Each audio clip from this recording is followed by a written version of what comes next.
মুখোমুখি হব কার সামনে, বিচার করবেন কে? তাহলে এই দিনগুলোর সামনে কিন্তু পড়ে আছে। এর জন্য আমার কি প্রিপারেশন, এর জন্য আমার কি প্রস্তুতি, কি করণীয়, কি দরকার, এই বিষয়ে আমি কিছু কথা বলতে চাচ্ছি। ওমা তাওফীকি ইল্লা বিল্লাহ। আমার প্রতি সবচেয়ে বেশি দয়া দরদ যার, তিনি কে বলুন তো? অনেকে চুপ করে আছেন, মনে হয় টেনশনে আছেন। আমার প্রতি সবচেয়ে বেশি দয়া যার, তিনি আমার কে? কিন্তু সেই দয়া যার সবচেয়ে বেশি, তাকে কিন্তু আমি দেখি না। তাকে আমি কি দেখি না। যাকে দেখি ভাবি এই মনে হয় খুব আপন। বউ আমি দেখি বউটা আপন, ভাই আমি দেখি ভাইটাই বুঝে আপন, এরপরে মাকে দেখি মাই বুঝে আমার সবচেয়ে আপন। না, যাকে দেখি না তিনি আমার আপন। তিনি কে? আল্লাহ। আল্লাহ রাব্বুল আলামিন তিনি আমার কত আপন, আপনজন মনে করি কি সুন্দর সাজেশন দিচ্ছেন সূরা হাশরের মধ্যে এক জায়গায় বলছেন, ইয়া আইয়ুহাল্লাযীনা আমানু তাকুল্লাহা ওয়াল তানজুর নাফসুম মা কদ্দামাত লিগাদিন ওয়াত্তাকুল্লাহ ইন্নাল্লাহা খাবীরুম বিমা তা'মালুন। জোরে বলুন আল্লাহু আকবার। ঈমানদারেরা, তোমরা আমাকে ভয় করো, ওয়াল তানজুর, এবং লক্ষ্য রাখো আগামী দিনের জন্য তুমি কি নিয়ে আসতেছো আমার কাছে, কি প্রস্তুতি তোমার, কি প্রিপারেশন তোমার, কি তুমি প্রস্তুতি নিয়ে আমার সামনে আসতেছো, এই দিকে একটু লক্ষ্য করো। ওয়াত্তাকুল্লাহ, আমাকে বেশি বেশি ভয় করো। আর একটা কথা জেনে রেখে দিও বান্দা, তুমি যা কিছু করো সব কিছুর খবর কিন্তু সবচেয়ে বেশি জানেন তিনি আমার কে। জোরে বলেন, তিনি আমার কে? আলোতে কে দেখেন? বলেন, আলোতে কে দেখেন? আধারে কে দেখেন? গোপন কে দেখেন? প্রকাশ্য কে দেখেন? সকল কিছুর মালিক কে? আমি কি করছি রাতে, কি করছি দিনে, কি করছি চিন্তায়, সব অটো রেকর্ড কার কাছে? আল্লাহর কাছে। আল্লাহ রাব্বুল আলামিন বলেন, ওয়ায়ালামু খাইনাতাল আ'য়ুনি ওয়া মা তুখফিস সুদূর। বান্দা, তুমি তোমার অন্তরে কি দানা বেঁধেছ, তোমার চক্ষু কি খেয়ানত করে, কোন দিকে তাকাও, কি করো। যুবক মানুষ, তুমি যুবতীর দিকে তাকায় থাকো, রঙিন চশমার ফাঁক দিয়ে বুঝি কেউ দেখে না, কিন্তু তিনি দেখেন তিনি আমার কে। সব আল্লাহ দেখেন, সব আল্লাহ অবজার্ভ করেন। সে আল্লাহ তাআলা আমার আপনার বিচার করবেন, তিনি হিসাব নেবেন। কাল কিন্তু তিনটা না, অতীত বর্তমান ভবিষ্যৎ দুনিয়ার হিসাব। কিন্তু কাল মূলত দুইটা, একটা হচ্ছে ইহকাল, বলেন আরেকটা কি? আরো জোরে, পরকাল। কোনটা চিরস্থায়ী বলেন, ইহকাল না পরকাল? পরকালের চিন্তা আমাকে আগে করতে হবে। আমরা কি দুনিয়া সাজাবো না আখিরাত সাজাবো? জোরে বলেন, দুনিয়া সাজাবো না আখিরাত সাজাবো? দুনিয়ার দরকার নেই। আস্তে কয়, অনেকে চুপচাপ। দুনিয়ার দরকার নাই, বিয়ে শাদী করবেন না, বাসর ঘর সাজাবেন না। কি কোন প্রয়োজন আছে কিনা বলেন? কেন বলেন, দুনিয়া সাজাবো না আখিরাত সাজাবো? আবার কয় আখিরাত। দুটাই। হ্যাঁ, মাশাআল্লাহ, খুব সুন্দর উত্তর দিয়েছেন একজন। দুনিয়া না সাজালে আপনি আখিরাত সাজাবেন কেমনে? কিন্তু টার্গেট হবে আখিরাত। এই জন্য একটা দোয়া আল্লাহ রাব্বুল আলামিন আমাকে আপনাকে শিখিয়ে দিয়েছেন। আমার নবী যে এই দোয়াটা প্রায় প্রায় পড়তেন। যারা পারেন আওয়াজ দিয়ে ঠোঁট মিলিয়ে আমার সঙ্গে আওয়াজ দিয়ে বলুন, রব্বানা আতিনা ফিদ দুনিয়া হাসানাতাও ওয়া ফিল আখিরাতি হাসানাতাও ওয়া কিনা আযাবান নার ওয়াজআলনাল জান্নাতা মাআল আবরার। এখানে কি দুনিয়া বাদ পড়ছে? আজ থেকে দুনিয়া বাদ পড়েছে? আল্লাহ, তুমি দুনিয়ার সৌন্দর্য দাও, দুনিয়ার হাসানা দাও, আখিরাতুর হাসানা দিয়ে দাও। দুনিয়াটা সাজিয়ে দাও ইসলাম দিয়ে। আমরা সাজিয়ে নেব দুনিয়াটাকে কি দিয়ে? ইসলাম দিয়ে। ইসলাম ছাড়া যা সাজাবেন সব জাহান্নাম হয়ে যাবে। দুনিয়া সাজাবো আমরা অন ইসলাম দিয়ে না ইসলাম দিয়ে? বলেন অন ইসলাম না ইসলাম? ইসলাম দিয়ে। কি জাকাতের কাজ করব না সুদের কাজ করব? আমার দেশে কিসের কাজ চলে বেশি বলে? এদেশের কত পার্সেন্ট মানুষ সুদের সঙ্গে জড়িত বলেন? বলেন 1%। বলেন, একটু বলেন। রাগ করতেছেন নাকি? এই মুহূর্তে যদি কেউ ওঠেন, ভাববো ওই লোকটাই সুদ খায়। বসে থাকেন, বসেন সবাই, কেউ উঠবেন না। শোনেন, আমাদের দোয়াগুলো যায় কোথায়? আমরা এত দোয়া করি, কান্দি, দোয়া কবুল হয় না কেন? দোয়া কবুলের তো শর্ত আছে ভাই। 1 নম্বর শর্ত হলো সুদ ছাড়তে হবে। এ জাতি কি সুদ ছাড়ছে? বলেন, সুদ ছাড়ছে? এদেশের অর্থনীতি কি সুদবিহীন না সুদ ভিত্তিক? বলেন বলেন, সুদবিহীন না সুদ ভিত্তিক? সুদ ভিত্তিক। সুদের উপরে অর্থনীতি। যাকাত নাই। অথচ যাকাত আল্লাহ তাআলা ফরজ হুকুম দিয়েছেন। যাকাত কয় নাম্বার পিলার বলেন তো ইসলামের? ইসলামের ভিত্তি কয়টা বলেন? কয়টা ভিত্তি বলেন? ইসলামের ভিত হলো 5টা। কালেমা, এরপরে নামাজ, এরপরে কি বলেন? হ্যাঁ, রোজা। হ্যাঁ, কালেমা, নামাজ, রোজা, হজ, যাকাত। এটা হলো বাংলার সিরিয়াল, কিন্তু আরবির সিরিয়াল হলো বুনিয়াল ইসলাম আলা খামসিন শাহাদাতি আল্লা ইলাহা ইল্লাল্লাহ ওয়া আন্না মুহাম্মাদান আবদুহু ওয়া রাসূলুহু। নাম্বার 2 ওয়া ইকামুস সালাহ ওয়া আতুজ যাকাত ওয়াল হজ ওয়া সাওম রমাদান। যাকাত হলো 3 নাম্বার। যাকাত কয় নাম্বার? ইসলামের বেনা কয়টা বলেন? 5টা। 3 নাম্বার বেনাটা কি বলেন? এই 5টা আঙ্গুলের মধ্যে সবচেয়ে বড় নখ কোনটা বলেন? বলেন, বলেন এই নখটা কি ছোট না সবচেয়ে বড়? বলেন, সবচেয়ে ছোট না সবচেয়ে বড়? তাহলে এই 5টা আঙ্গুল আল্লাহ পাক বানিয়েছেন, সবচেয়ে বড় বানিয়েছেন। প্রথম 2টা, শেষ 2টা না মাঝখানেরটা? মাঝখানেরটা। আপনি বিল্ডিং বানাবেন, বিল্ডিং যখন বানাতে যাবেন, ধরেন 5 কলামের বিল্ডিং অথবা 6 কলামের বিল্ডিং, 6 কলাম, পাশে 2টা, আরেক পাশে 2টা, মাঝখানে 2টা। বলুন তো ইঞ্জিনিয়ার কোন কলামে রড বেশি দেয়? বলেন, কোন কলামে? আল্লাহ হাত বানাতে কোন জায়গায় বেশি হাত দিয়েছেন? বলেন, কয়টাতে? কোনটাতে? মাঝখানে। আল্লাহ বলছেন আমি যাকাত দিলাম 3 নাম্বার পিলার করে, সেটাকে বাংলায় সিরিয়ালি টেনে নিয়ে গেছি 5 নাম্বারে। কি ভিত ঠিক আছে? আস্তে কি বলেন, ভিত ঠিক আছে না দুর্বল হয়ে গেল? দোয়া কবুল হবে কেমনে বলে? দোয়া কবুল হবে না তো। আমি যা বলবো সেই দোয়াই কবুল হবে। আমি যা চাইবো সেই চাই আল্লাহ পাক কবুল করবেন। কেন কবুল করবেন না? কিন্তু প্রশ্ন হলো, সমস্যা হলো, আমি যে চাইতে যাই, আমার মধ্যে আমি যে চাচ্ছি যে জিহবা দিয়া, আমি হাত তুলছি যে হাত দিয়ে, সে হাতের ভিতরে থাকা যে রক্তটা, এটা আমার হালাল না হারাম, এই চিন্তা কি আমাদের সবার আছে? মনে হয় রাগ করতেছেন আপনারা? রাগ করতেছেন নাকি? রাগ করা যাবে না ভাই, একটু মনোযোগ দিয়ে কথাগুলো শুনবেন। আজকে আমি মানে জাস্ট এমন একটা পয়েন্ট নিয়ে আমি কথা বলতে চাচ্ছি। সংশুদ্ধতার আগে, সব পরিশুদ্ধির আগে আমার শুদ্ধ হতে হবে বাহিরেরটা না ভিতরেরটা? বাহিরেরটা না ভিতরেরটা? ভিতরেরটা। আমার ভিতরটা শুদ্ধ হবে কেমনে? আত্মশুদ্ধি হবে কেমনে? কোরআন এটার জন্য 10টা পন্থা জানিয়ে দিয়েছে। কয়টা পন্থা বলেন তো?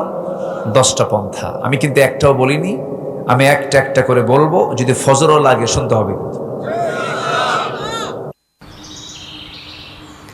আজ তো লেট হয়ে গেল, চলো ব্রেকফাস্টটা বাইরে করি।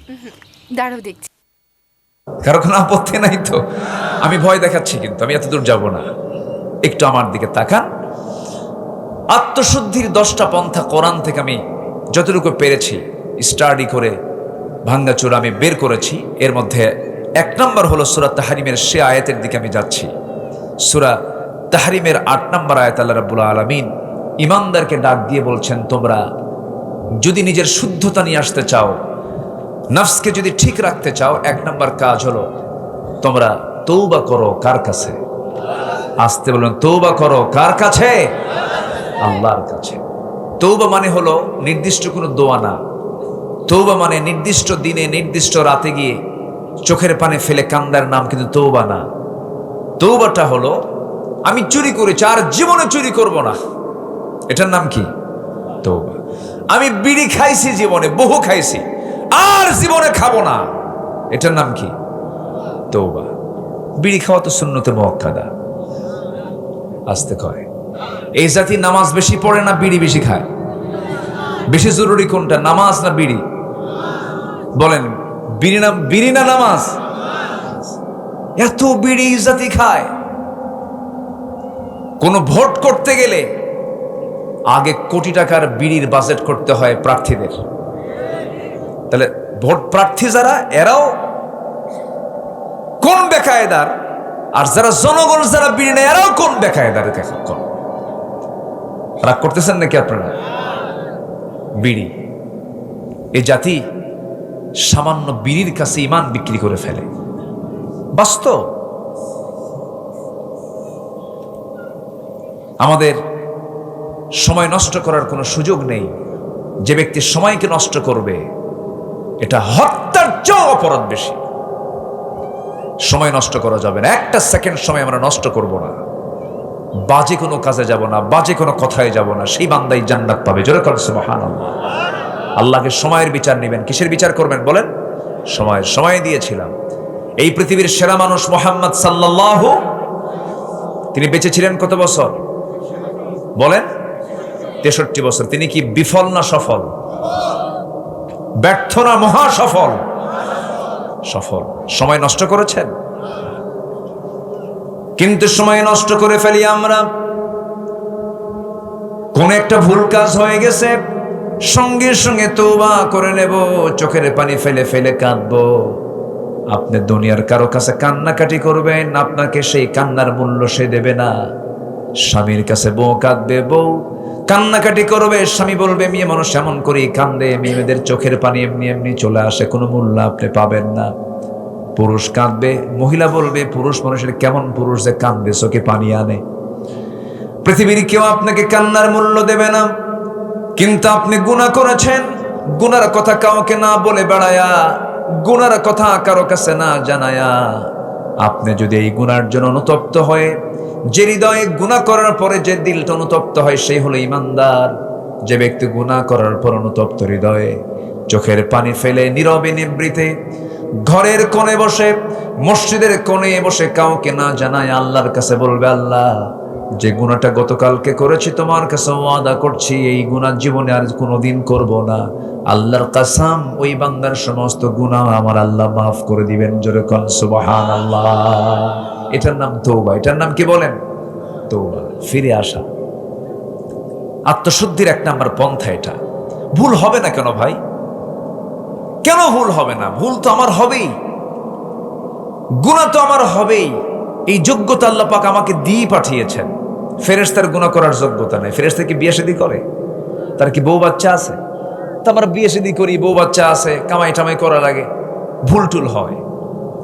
কিন্তু ভুলের একটা মাত্রা আছে। আপনি থাপ্পড় মারলেন একজনকে, তাকে কি ফাঁসি দেওয়া হবে? না। থাপ্পড় মারলেন, বেয়াদবির একটা হয়তোবা হালকা একটা বিচার হবে। কিন্তু আপনি থাপ্পড় না দিয়ে গুলি করলেন, দুটোই দোষ। দুই দোষ কি একরকম না? আমার আপনার দ্বারা ভুল হবে, কিন্তু সেই ভুল হওয়া যাবে না যে ভুল হলে পরে আল্লাহ পাক সেই ভুলকে মাফ করবেন না। সেটা হলো কিছু কিছু কুফরি গুনাহ আছে, শিরকের গুনাহ আছে, বেদাতের গুনাহ আছে। এটা আমি একটু পরে বলবো, কোন কোন গুনাহগুলো আল্লাহ পাক মাফ করবেন না, আমাকে মনে করে দিবেন ভুলে গেলে পরে।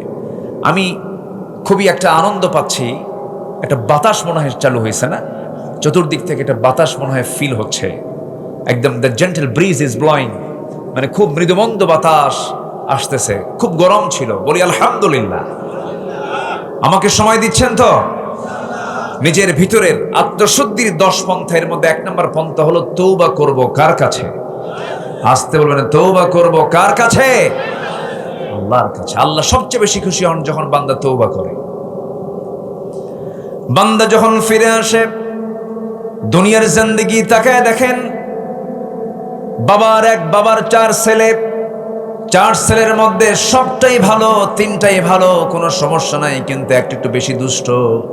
সেই বাবার টান সবচেয়ে বেশি কোনটার দিকে থাকে বলেন? বলেন কোনটার দিকে থাকে? দুষ্টের দিকে থাকে। 3টার দিকে তার কোনো নজরই নাই, কোনো খেয়াল নাই। কিন্তু ওই দুষ্ট ছেলেটা যে নামাজ পড়ে না, একটু বখাটে, দুষ্টামি করে, না জেনে কোথায় কি করে ফেললো, বাবার পেরেশান। বাবা বারবার খবর নাই, দেখতো কোথায় আছে, কি করতেছে। ওই যেটা সবচেয়ে বেশি দুষ্ট সেটার খবর রাখে আর মনে মনে আল্লাহর কাছে বলে, আল্লাহ ওরে ভালো করে দাও। তেমনি বান্দার মধ্যে যে সমস্ত বান্দাগুলো ভুল করার পরে যখন তওবা করে আল্লাহর কাছে এসে বলে, আল্লাহ ভুল করে ফেলছে, তখন আল্লাহ পাক কেমন খুশি হন। ফেরেশতাকে ডাক দেন, ও ফেরেশতারা, এই বান্দাগুলো আমাকে দেখলো না, এই বান্দা আমাকে চিনলো না, এই বান্দা আমাকে কোরআনকে বিশ্বাস করে, আমাকে মহব্বত করে, আমার কাছে এসে তওবা করে আমার কাছে জানান দিয়ে দিল, সে আর গুনার কাছে যাবে না। ও ফেরেশতারা সাক্ষী থাক, এই সমস্ত বান্দার সমস্ত গুনাহগুলো মাফ করে আমি আল্লাহ জান্নাতের বাজেট পাস করে দিলাম। আমার নবীর সহিহ হাদিস, আত-তাইবু মিনাজ যামবি কামান লা যামবা লাহ, যার তওবা কবুল হয়ে যায় তার পূর্বের জীবনের আর কোনো গুনাহ চুল পরিমাণ থাকে না। জোরে বলি সুবহানাল্লাহ। তওবা কি একবার না বারবার? আমার রাসূল সারা দিনে 100 বারেরও বেশি বার তওবা করেছে। ফাইন্নী আতুবু ফিল ইয়াউমি 100 মাররা, আমি রাসূল নিজে সারা দিনে 100 বারেরও বেশি বার তওবা করি। রাসূল রাসূল রাসূল। আর আমার দেশের এক নেতা উল্লুক ভাল্লুক, টাঙ্গাইলের এক নেতা কয়, হুজুর আমার আমিন বলতে বলে, আমি আমিন কই না কেন, আমার কোনো গুনাহ আছে নাকি? শুনছেন না, জানেন না আপনারা? এর আগে হজ নেবাজে কথা বলেছিল, জিব্বা টেনে ছেড়া দরকার ছিল এদের। হজ নিয়ে বলেছিল হজ হচ্ছে মুহাম্মাদের ব্যবসা, এই কথা বলেছিল। আবার কয়েকদিন আগে বলল, হুজুর আমার আমিন কই, থেকে আমি আমিন কই না কেন, আমার তো কোনো গুনাই না, আমি আমিন কব কেন? এই সমস্ত অসভ্যদের জুতা বেটা করা দরকার। কিছু জানে না, মূর্খ তো, মুখে যা আসে তাই বলে। সেই দিন আর নাই বাংলাদেশে। আল্লাহ রাসূলকে নিয়ে, কোরআনকে নিয়ে, ইসলামকে নিয়ে বাজে কথা বলবে, জিহ্বা টেনে ছিড়বো আমরা। রাজি আছেন কারা কারা? হাত উঁচু করে দেখেন মুসলমান। ইসলামের শত্রুরা হুঁশিয়ার সাবধান। নারে তাকবীর। হাত নামান। রাগ করতেছেন নাকি? তওবা করব কার কাছে? মাফ করবেন কে? কে মাফ করবেন? আল্লাহ যদি মাফ করেন কারো কাছে কৈফিয়ত লাগবে? আল্লাহ আমাকে মাফ করে দেওয়ার ওয়াদাই করেছেন, তুমি তওবা করো আমি তোমাকে মাফ করে দেব। জোরে বলে সুবহানাল্লাহ। নামাজ না পড়ে তওবা করব? হ্যাঁ, নামাজ না পড়ে? এ জাতিতে নামাজই পড়ে না। মাত্র 5% মুসলমান নামাজ পড়ে, জানেন? শুক্রবারে জুমার নামাজে মসজিদ ভরা, সেই শুক্রবারের জুমার আগের ফজর নামাজে মুসল্লি নাই। ফজরের দাম নাই তো নাকি? ফজর নামাজ পড়া কি বলেন? আরো জোরে বলেন। কয় রাকাত? জুমার নামাজ পড়া কি কয় রাকাত? ওটা মানে বড়, এটা মানে ছোট নাকি? ফরজ ফরজে ফরজ ফরজ। বরঞ্চ জুমার নামাজ মুসাফির থাকলে না পড়লেও হয়। জুমার নামাজ বেকায়দায় আছেন, মাজলুম, না পড়লেও হবে। জোহর মাফ নাই, ফজর মাফ নাই। সেই ফজরের মুসল্লি, মসজিদ পাকা, মসজিদ এসি, টাইলস লাগানো, মুসল্লি মোটে 3 জন, ইমাম, মুয়াজ্জিন আর খাদেম। ফজরে এই 3টাও থাকতো না যদি তারা চাকরি না করতো। বাস্তব তো, মানুষের ঘুমের স্টাইল হয়ে গেছে ভিন্ন। মানুষ কি সন্ধ্যায় ঘুমায় না শেষ রাতে ঘুমায়? বলে সন্ধ্যায় না শেষ রাতে? শেষ রাতে ঘুমায়। সব উল্টা পাল্টা। না, অনিয়ন্ত্রিত জীবন ইসলাম এলাও করে না। আমরা নামাজ পড়বো কয় ওয়াক্ত? সময় নেওয়ার সময় সময় না অসময়, আস্তে আস্তে না তাড়াতাড়ি, বুঝে বুঝে না না বুঝে, জেনে না না জেনে, জেনে বুঝে সময় আসতে। ইন্নাস সালাতা কানাত আলাল মুমিনিনা কিতাবাম মাওকুতা, আমরা সময় মতো নামাজ পড়ব হুকুমটা দিয়েছেন তিনি আমার কে? কয় ওয়াক্ত নামাজ? মূলত 5 ওয়াক্ত নামাজ। একটু কান লাগাবেন। ভাইজান কষ্ট হচ্ছে না তো? কোনো কষ্ট নেই যে? আচ্ছা আচ্ছা, না আপনারা তো ব্যস্ত, আমরা বুঝি, বিভিন্ন জায়গায় সারাটা দিন ব্যস্ত থাকতে হয়। নেতৃবৃন্দদের যে কি যে একটা কষ্ট, বুঝলেন? অন্তত এনারা বাড়িওয়ালি যে আছে তাদের কাছে সন্তুষ্ট প্রকাশ করতে পারেন না, তারা সন্তুষ্ট না, ঠিক আছে না? খুব কঠিন ব্যাপার। চেয়ারম্যানের বউ, বলেন তো বড় কে, চেয়ারম্যান না চেয়ারম্যানের বউ? বউ বড় তো, চেয়ারম্যান পারে না তো, সময় দিতে পারে না, ধমক টমক যা আমার ধমকা, উপায় তো নাই, সময় তো দিতে পারি না, খুব মুশকিল। নেতৃত্ব খুব কষ্টের কাজ। নেতৃত্বের জবাবদিহিতা যদি থাকতো, নেতৃত্বের জন্য কেউ চাইতো না নেতৃত্ব। ইসলাম যে নেতৃত্ব চায় তাকে নেতৃত্ব দেয় না। এই জন্য ইসলাম নেতৃত্ব যে চাবে তাকে ইসলাম নেতৃত্ব দেয় না, যে চায় না তাকে দেয় ইসলাম নেতৃত্ব। আল্লাহু আকবার বলে। ইসলাম কত সুন্দর। আল্লাহ পাক আমার ভাইকে কবুল করুন, জোরে বলি আমিন, আরো জোরে আল্লাহুম্মা আমিন। সম্মানিত ভাইয়েরা, তাহলে তওবা করবো আমরা কার কাছে? আল্লাহর কাছে। গুনাহ হবে না? বলেন গুনাহ হবে না? হবে, কিন্তু ইচ্ছা করে কোনো গুনাহ করা যাবে না। ছোট্ট একটা ইতিহাস আমার মনে পড়লো, আমি প্রায় বলি এটা। এক মহিলা সাহাবী, বিবাহিতা একজন মহিলা, হঠাৎ করে ওয়াসওয়াসায় পড়ে জেনার মতো একটা জঘন্য কাজ তার দ্বারা হয়ে গেল। আমার নবীর কাছে চলে গেলেন। নবীর কাছে গিয়ে বললেন, ইয়া রাসূলুল্লাহ, আমি তো জেনা করে ফেলেছি। রাসূল বললেন, না তুমি করো নাই। না আমি হুজুর জেনা করে ফেলেছি। না তুমি করো নাই। না হুজুর আমি জেনা করেছি। না তুমি করো নাই। 3টি বার রাসূল মানা করলেন। 3টে বারে তিনি বললেন, না হুজুর আমি জেনা করে ফেলেছি। হয়তো আপনি আমাকে সাক্ষী না থাকার কারণে আমাকে বাঁচানোর জন্য বারবার চেষ্টা করছেন, কিন্তু আপনি আমাকে দুনিয়াতে বাঁচায় দিতে চান, আর আমি জাহান্নাম থেকে বাঁচতে চাই। হাসরের ময়দানে জিনাকারের কাতারে আমি দাঁড় হব, এটা আমি চাই নাই। মনে করে হুজুর শাস্তি নেবার জন্য আপনার কাছে আসছে, আপনি আমাকে শাস্তি দিয়ে দেন। রাসূল বলেন, মহিলা জিনা যে করেছো, জিনার ফলে তোমার পেটে বাচ্চা আসছে নাকি? হ্যাঁ বাচ্চা আসছে। কোনো কথা নাই, যাও। সন্তান ডেলিভারি না হওয়া পর্যন্ত কোনো আইন কার্যকর করা যাবে না। মহিলা যাচ্ছেন আর বলছেন, হুজুর বাঁচবো তার গ্যারান্টি? রাসূল বলেন, আমি তোমার জন্য দোয়া করে দিলাম, যাও চলে। মহিলা চলে গেলেন। সন্তান ডেলিভারি হওয়া পর্যন্ত চোখের পানি ফেলে ফেলে কাঁদতেছেন, সেজদায় পড়ে পড়ে ডুকরে ডুকরে চোখের পানি ফেলে ফেলে কান্দেন আর তওবা করেন। 9টা মাস 10টা মাস পূরণ হয়ে গেল, সন্তান ডেলিভারি হয়ে গেল। 2 দিন না 3 দিন না 4 দিন না, মাত্র একটা দিন পর মহিলা সোজা গিয়ে নবীর সামনে হাজির হয়ে বলছে, ইয়া রাসূলুল্লাহ, সন্তান তো ডেলিভারি হয়ে গেছে, আপনি আমার উপর আইনটা কার্যকর করে দেন। আমার বন্ধুগণ, ওই মহিলা নবীর সামনে বিচার চাইল, আবার বিচারের যে রায় যে কার্যকর করার জন্য নবীর সামনে আসলো। প্রশাসন লাগলো না, জেলখানাও লাগলো না। ওই বান্দি বিচারকের সামনে এসে সব কিছু আবদার করতেছে। দুনিয়ার ভয় না আল্লাহর ভয়? কার ভয়? কার ভয়? কার ভয়? আল্লাহর ভয়। আমার নবীজি বললেন, মহিলা সন্তানটা জীবিত না মৃত? হুজুর সন্তান তো জীবিত রেখে এসেছি। রাসূল বলেন, হাওলাইনি কামিলাইন, সন্তানকে তোমার অবশ্যই 2টা বছর দুধ পান করাতে হবে। সন্তানের হক রয়েছে তোমার স্তনে, যাও সন্তানকে সেবা করো, তাকে খাবার খাও। মহিলা বলছেন, হুজুর বাঁচবো তার গ্যারান্টি কি? রাসূল বলছেন, আমি তোমার জন্য দোয়া করে দিচ্ছি, তুমি চলে যাও।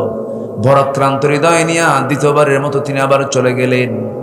সন্তানকে 6টা মাস দুধের পাশাপাশি অন্য খাবারের অভ্যাস গড়ে তুলে ধীরে ধীরে বড় করে সন্তানটাকে টোটালি দুধ বন্ধ করে দিয়া, বুকের দুধ বন্ধ করে অন্য খাবারের উপযোগী করে সন্তানকে তিলে তিলে 6 মাসে বড় করে 6 মাসের মাথায় সন্তানকে কোলের মধ্যে করে নিয়া নবীর আদালতে চলে আসছে। রাসূলকে লক্ষ্য করে বলছেন, ইয়া রাসূলুল্লাহ, কি এই যে সন্তান দেখতে পাচ্ছেন, এই সন্তান আমার বুকের দুধ পান করে ছেড়ে দিয়েছে। সন্তানকে আমি অন্য খাবারের অভ্যাস গড়ে তুলেছি। আমি চাই না তৃতীয়বারের মতো আপনার কাছে শাস্তি পেতে এসেছে আর ফেরত যাই। আজকে আপনি আমার উপরে পুরো আইনটা কার্যকর করে দেন। আমার নবীজি হাত দুইটা আগায় দিলেন, সন্তানটা কোলের মধ্যে তুলে নিয়া সাহাবায়ে কেরামকে বলছেন, সাহাবীরা, এই যে সন্তান দেখতে পেতেছ আমার হাতে, এই সন্তানের লালন পালনের দায়িত্ব যে বান্দা গ্রহণ করবে, ফাহিয়া ফিল জান্নাতি কাহাতাইন, দুই নখের দূরত্বে জান্নাতের মধ্যে আমার সঙ্গে অবস্থান করবে। কয়েকজন সাহাবী দৌড় মেরে এসে সন্তানকে কোলের মধ্যে করে নিয়ে চলে গেল। আমার নবীজি বললেন, যাও এই মহিলাকে নিয়ে যাও, উন্মুক্ত মরু প্রান্তরে বুক পর্যন্ত পুঁতে রেখে ফারজুমুহুমা নাকালাম মিনাল্লাহ, পাথর মেরে শেষ করে দাও। ইসলামী জানার শাস্তি আড়ালে না প্রকাশ্যে? বলেন আড়ালে না প্রকাশ্যে? প্রকাশ্যে। ধরেন নওগাঁর জন্য জওয়ান মাঠ, বগুড়ার সাত মাথা, রাজশাহী রংপুরের মডার্ন মোড়, ঢাকার জিপিও পল্টনের মোড়, গুলিস্তানের মোড়, এরকম করে করে যদি যারা জেনাকার, যারা ধর্ষক, এমন জাতীয় অপরাধী যারা আল্লাহর এই নির্দিষ্ট ফর্মুলা যদি ফলো করে যদি দুই একটা আইন যদি কার্যকর করা হয়, এমন দৃশ্য যদি যুবকদের চোখে ধরা পড়ে, যে আল্লাহর কাসাম পরের দিন থেকে সমস্ত জেনা ধর্ষণ বন্ধ হয়ে যাবে। আসতে কোন কেন? আল্লাহই জানেন কোন আইনে কোন পন্থায় বান্দার কল্যাণ সবচেয়ে বেশি জানেন। তিনি কে? সূর্য বানিয়েছেন কে? সূর্যের উপকারিতা, সূর্যের যে কল্যাণ আমরা পাই, এটা সম্পূর্ণ অবদান কার? আল্লাহ। যে আল্লাহ সূর্য দিয়েছেন, সে আল্লাহ আইনগুলো দিয়েছেন।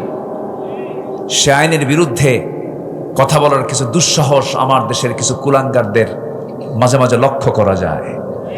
বলে ফেলে এগুলো মধ্যযুগ আইন, এগুলো আইন চলতে পারে না, এগুলো বেহুদা কথা, বাজে কথা, ইমান বিরোধী কথা, ইমান বিধ্বংসী কথা। কোরআন ছিল, আছে, থাকবে। সম্মানিত ভাইরা, কোরআনের ভিতরে যে উত্তরাধিকার আইন যে আছে, বাপ মারা গেলে, মা মারা গেলে সন্তানরা যে সম্পদগুলো পায়, তার আত্মীয় স্বজনরা সম্পদগুলো পায়, মিরাস, অংশ বন্টন, গোটা পৃথিবীর কোন আইনে এমন মজবুত আইন নাই, কোথাও পাবেন না। আমেরিকাতে একটা আইন পাশ হলো, একটা ফ্যামিলির সবচেয়ে বড় দায়িত্বশীল তারা মনে করলো বড় ভাই, বাবার বড় সন্তান সবচেয়ে বেশি কষ্ট করে। ওরা বলল যে সব ভাই বোনের চাইতে বড় ভাইয়ের সম্পদের পরিমাণটা একটু বেশি হতে হবে।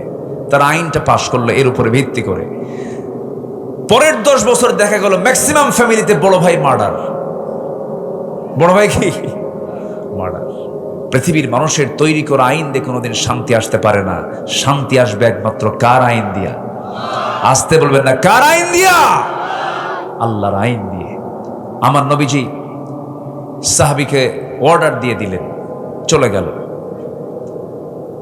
মহিলাকে কাপড় চোপড় পরাইয়া দিয়া, সতর ঢেকে দিয়া, বুক পর্যন্ত পুঁতে রেখে পাথর যখন মারা হলো, এমন সময় সাইয়েদনা আলী ওই মহিলাকে পাথর মারছিলেন। মহিলার শরীর থেকে ছিটকে এসে কিছু রক্ত তার হাতে লাগলো। ছিটকে এসে রক্ত লাগার সঙ্গে সঙ্গে নাসিকা কুঞ্চিত করলেন, নাক শিকায় তুললেন, মনে মনে চিন্তা করলেন, আহারে জেনাকারিনীর নাপাক রক্ত আমার গায়ে এসে লাগলো। ঠিক একই কথা নবীর সামনে যখন পুনরাবৃত্তি করলেন, রাসূল বলছেন, ও আলী, তুমি কার রক্তকে নাপাক রক্ত বলো? তুমি কে জানো? ওই সাহাবীর রক্ত দুনিয়াতে স্পর্শ করার পূর্বে আল্লাহ পাক তাকে জান্নাতের মেহমান বানায়া নিয়েছে। ও আমার আলী, বেশি কিছু বলতে যেও না, যা বলেছ বলেছ। জানাজার আয়োজন করো। ওই মহিলার জানাজার দায়িত্ব আমি কাউকে দেব না, আমি রাসূল নিজে তার জানাজার দায়িত্ব গ্রহণ করলাম। জানাজার সময় চলে এলো, রাসূল জানাজা পড়ায়া দিলেন। জানাজা শেষান্তে নবীজি কান্না বিজড়িত কণ্ঠে বলছেন, সাহাবীরা রে, কিছুক্ষণ আগ পর্যন্ত আমরা যে মহিলার জানাজা সম্পূর্ণ করলাম, এই মহিলা জীবনের শেষ সময় পর্যন্ত যে পরিমাণ তওবা করেছে, যে পরিমাণ চোখের পানি ফেলে ফেলে কেঁদেছে, রুকু করেছে, সেজদা করেছে, এই তওবা যদি এই মদিনার 70 জন গুনাহগারদের মাঝে যদি বন্টন করে দেওয়া হতো, ওই 70 জনকে আল্লাহ রাব্বুল আলামিন মাফ করে সবাইকে বিনা হিসেবে জান্নাত দিয়ে দিতে, করে সবাইকে বিনা হিসেবে জান্নাত দিয়ে দিতে। এই মহিলা রেহাই পেয়েছেন তওবার মধ্য দিয়া।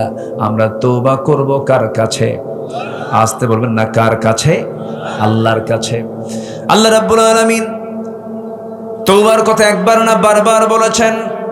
সূরা তাওবা নামে একটা সূরা নাযিল করেছেন। সূরা তাওবা সূরা আছে না?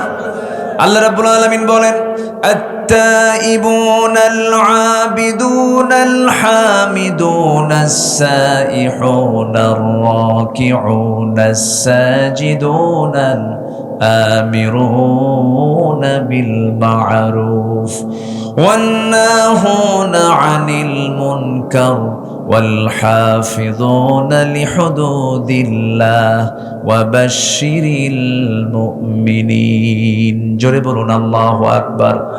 সূরা তাওবার 112 নম্বর আয়াতে 9টা গুণের কথা বলে আল্লাহ রাব্বুল আলামিন তাদেরকে জান্নাতের সংবাদ দিয়েছেন।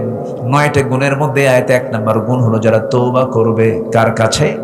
আল্লাহর কাছে। আমরা তওবা করব, বলবো আল্লাহ ভুল হয়ে গেছে মাফ করো, আর এই ভুল জীবনে করব না। নামাজ ছেড়েছি আজকে থেকে নামাজ আর ছাড়বো না। মিথ্যা বলেছি আজকে থেকে মিথ্যা আর বলবো না। তওবা করব আমি, ক্ষমা করবেন তিনি আমার কে? কে ক্ষমা করবেন? আল্লাহর ওয়াদা, আল্লাহ ক্ষমা করবেন। আমার গুনাহ হয়ে যাবে, ভুল হয়ে যাবে, কিন্তু ইচ্ছাকৃত কোনো গুনাহ করা যাবে না। নাম্বার 2, আত্মশুদ্ধির 2 নম্বর পন্থা হলো, জি ঠিক আছে, আপনারা থাকবেন তো আবার? হ্যাঁ, আপনারা থাকবেন না ইনশাল্লাহ? ভাইজানকে আমি ছুটি দিয়েছি, কিন্তু আপনাকে কিন্তু ছুটি দেওয়া হয়নি। সবাই থাকেন। জি আলহামদুলিল্লাহ। জি জি আলহামদুলিল্লাহ। পিছনের লোকগুলো সামনে বসেন, মুরব্বি সামনে আসেন, বসেন। আপনি বসেন, এখানে বসেন, বসেন এখানে বসেন, বসেন ইজলিস। জি বসেন। মাশাআল্লাহ। হাফেজের বাপ, কিসের বাপ বলেন? এই লোকগুলো ওঠে কেন সামনে? যে এই যে ওই যে চলে গেল কেন? ওই যে 2 জন, আহা কিছু কয়ও না তো, বসেন বসেন। আমি কি দোয়া করে দেব? আজ থেকে আমি কি দোয়া করে দেব? তাহলে উঠবেন না, কিন্তু কেউ উঠবেন না, একজন লোক উঠবেন না। আমি সবাইকে নিয়ে একসঙ্গে দোয়া করব, একসাথে। আমি সবাইকে নিয়ে আমি একসাথে শেষ করতে চাই। একটু আমাকে সময় দিবেন। 12:15 বাজে। আমারও কষ্ট হচ্ছে যে আমি আপনাকে কষ্ট দিচ্ছি মনে হয়। কষ্ট পাচ্ছেন নাকি আপনারা? জি। আর একটু সময় আমি চেয়ে নিচ্ছি। জানেন এই ভাইটা কত গর্বিত? বলেন তো কিসের জন্য গর্বিত? বলেন বলেন কি? উনি নিজেও হাফেজ, কিন্তু তাহলে হাফিজ ইবনু হাফিজ। কি? হাফিজ ইবনু হাফেজ, নিজেও হাফেজ, আবার হাফেজের বাপ। আল্লাহু আকবার বলেন। বিশাল ব্যাপার। গোটা পৃথিবী আপনার হাতে দিলে, আমি আমার ছোট্ট আমার একটা আল্লাহ তাআলা সন্তান দিয়েছেন, ছেলে দিয়েছেন। যেদিন সে এরকম খতমের অনুষ্ঠান হয়, দস্তরবন্দির অনুষ্ঠান হয়, আমি তার ওস্তাদকে শুধু বললাম, গোটা পৃথিবী আমার হাতে তুলে দিলে আমি যে আনন্দ পেতাম, তার চাইতে বেশি আনন্দ পাচ্ছে আমার সন্তান আজকে হাফেজ হয়েছে। কি নেবেন আপনি দুনিয়াতে? কি পাবেন আপনি বলেন? আপনি হাফেজের বাপ, এর চাইতে বড় তৃপ্তি আর কি আছে? আল্লাহ নিজে হাফেজ, ওয়া ইন্না লাহু লাহাফিজুন। আল্লাহ নিজে হাফেজ, বান্দাও হাফেজ। সিবগাতাল্লাহ, ওয়া মান আহসানু মিনাল্লাহি সিবগা। যার সিনায় কোরআন থাকে সে কেমনে জাহান্নামে যাবে বলেন? সে কেমনে জাহান্নামে যাবে?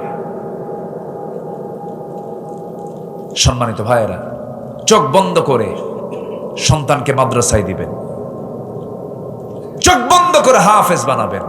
আমি ওয়াদা করে যাচ্ছি, আপনাকে বলে গেলাম, যে সন্তান তার সিনার মধ্যে 30 পারা কোরআন তুলতে পারে, আল্লাহর কসম পৃথিবীর সকল জ্ঞান সে তার সিনার মধ্যে তুলতে পারবে। যে সিনায় কোরআন থাকে সেই সিনায় পৃথিবীর সব জ্ঞানই থাকবে। এটা মাথায় রাখবেন। যারা হাফেজ হয় তারা প্রচন্ড মেধাবী হয়, তাদের স্মৃতিশক্তি খুব প্রখর হয়, আর স্মৃতিশক্তির প্রখরতার জন্য কোরআনের হিফজ দরকার। আলহামদুলিল্লাহ,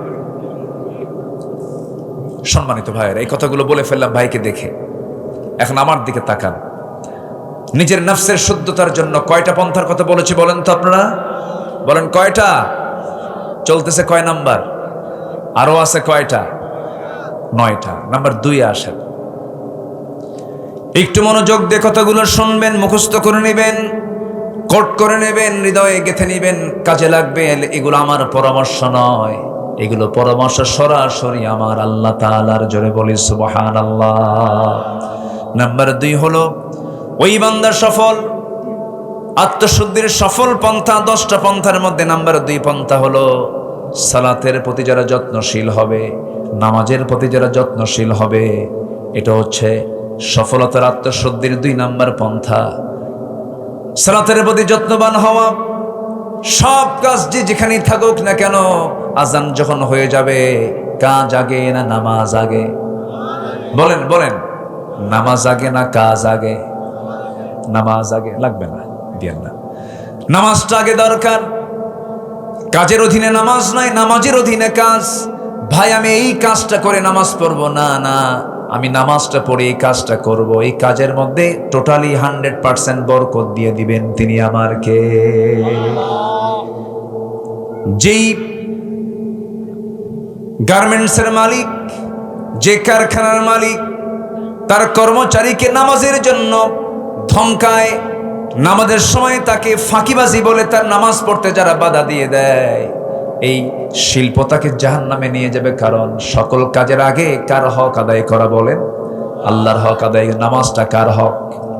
আসতে বলবেন না, নামাজটা কার হক?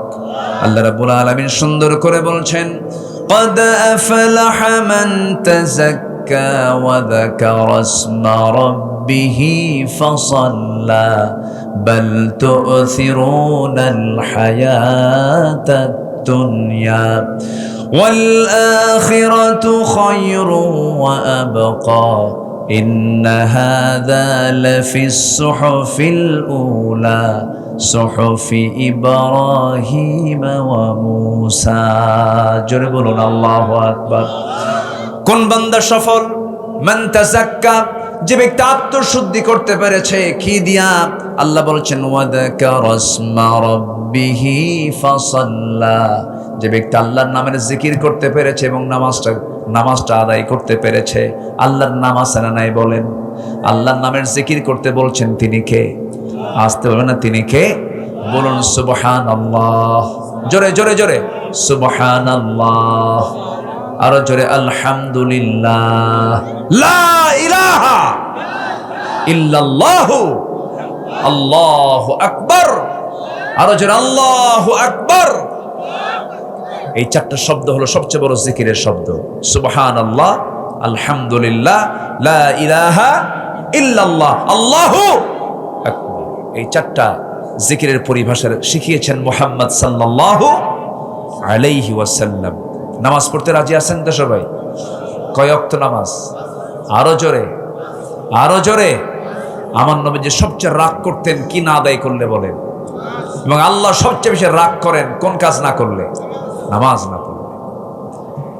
এবং যদি প্রশ্ন করেন হুজুর আপনি কোরআন কি সামনে রেখে বলুন, কোন অপরাধের শাস্তি সবচাইতে বেশি? কোরআন কি বলে দিয়েছে? আপনি যদি প্রশ্ন করেন কোরআন বলো তো কোন কাজটার শাস্তি সবচাইতে বেশি বলে দিয়েছে? কোরআন।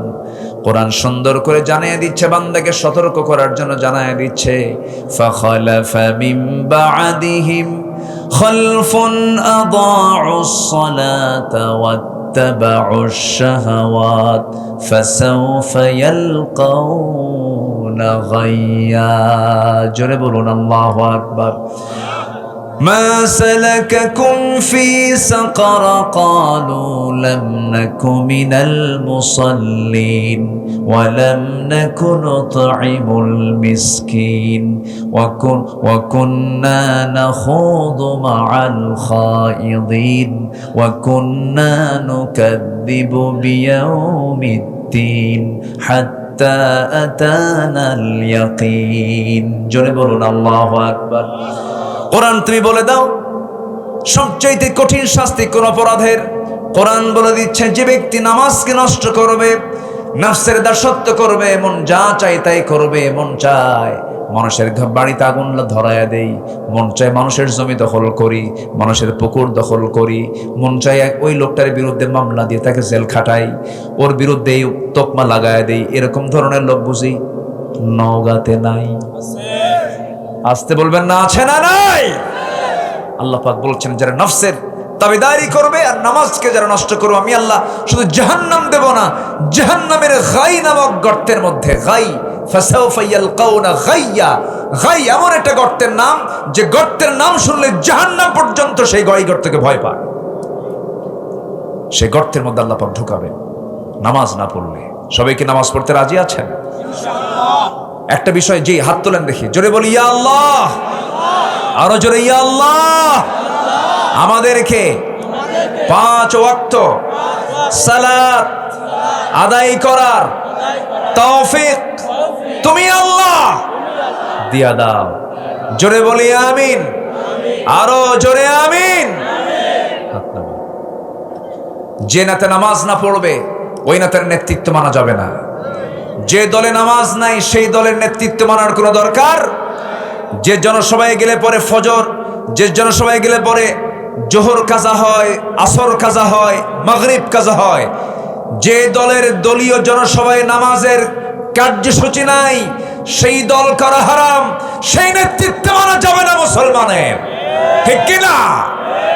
মানা যাবে না, মানব না। নেতা মানতে গিয়ে আমাদেরকে হিসাব করে মানতে হবে, কারণ হাসরের দিন আল্লাহ তাআলা ব্যক্তি একজনকে তুলবেন না, ব্যক্তিকে তার নেতা সহ তুলবেন। ইয়াওমা নাদউ কুল্লা উনাসিম বিইমামিহিম, কিয়ামতের দিন আমি আল্লাহ প্রত্যেক ব্যক্তিকে তার নেতা সহ ডাকবো। যদি আপনার নেতা যদি গাঁজা খায়, গাঁজা করে সঙ্গে উঠতে হবে। যদি চান্দাবাজ হয়, চান্দাবাজ নেতার সঙ্গে আপনাকে উঠতে হবে। তাহলে বলেন, নেতা নির্বাচন করতে গেলে আমাদের চিন্তা করার দরকার আছে না নাই? নেতা খারাপ হলে আমার জন্য হাসরের দিন বিপদ না নিরাপদ? বলেন, বিপদ না নিরাপদ? মহা বিপদ হয়ে যাবে। আমরা এগুলোকে খেয়াল করার চেষ্টা করব। জোরে বলি ইনশাআল্লাহ, আরো জোরে বলি ইনশাআল্লাহ।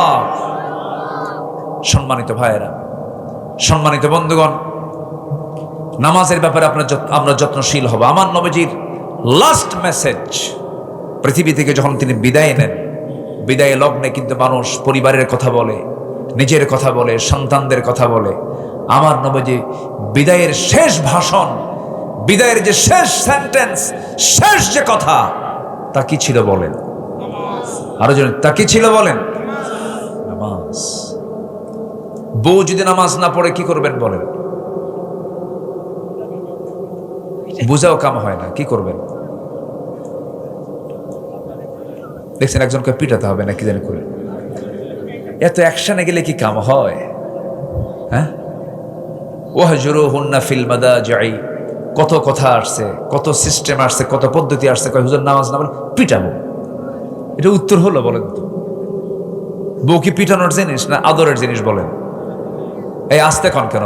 বউ কি পিটানোর জিনিস না মোহাব্বতের জিনিস? একটু জোরে কোন, মায়েরা শুনু। কি পিটানোর না মোহাব্বতের? দেখেন বাচ্চারাও কয় মোহাব্বতের। তুমি ওর মোহাব্বতের বুঝবা কি?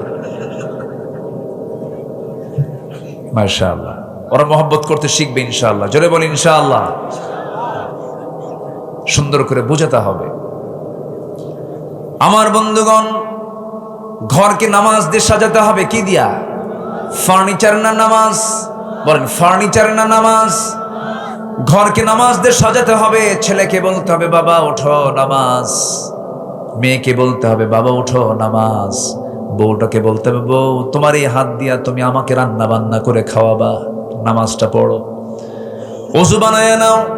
একটা হাদিস বলি, আপনি শোনেন মনোযোগ দিয়া।